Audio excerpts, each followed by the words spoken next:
There's been sharp criticism in Europe of the way Turkey's government has handled this unrest. Let's explore this with Kurt Volker, former US ambassador to NATO. Kurt, good to talk to you again.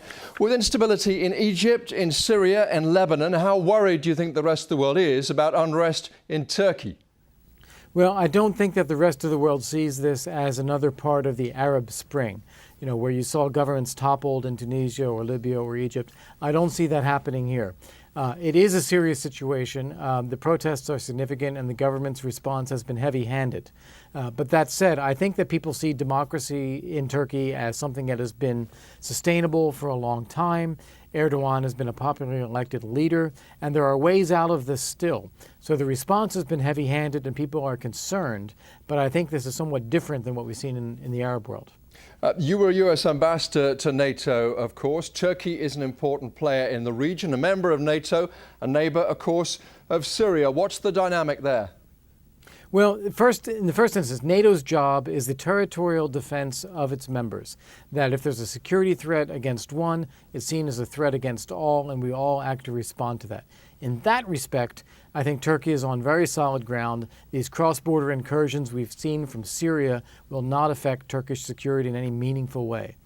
That being said, I've been disappointed in the degree of concern raised by NATO and members of NATO about the crackdowns in Turkey. I think we have a duty, in fact, to hold Turkey, to treat Turkey with dignity and hold it to the same standards that we would be expected to uphold in our own countries. Imagine this kind of heavy-handed response in Los Angeles or Birmingham or London. I think you'd see much more criticism, and I think we owe it to Turkey to hold them to that same high standard.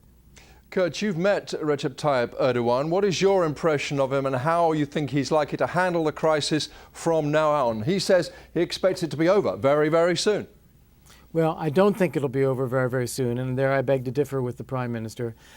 He is a man who has made significant achievements as the Prime Minister of Turkey. If you look at the economy, if you look at the political strength that his movement has, if you look at Turkey's regional role, he's got a great deal to be proud of.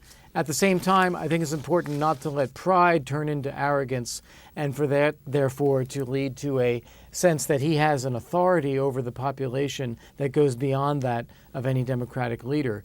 I think he still has a chance to turn the tide on these demonstrations. Clearly, the demonstrations started about a public park in Istanbul, but they turned into something much bigger about the nature of his rule. And I think he needs to recognize that and address that if these demonstrations are to subside. Kurt Volker, thanks for your insights.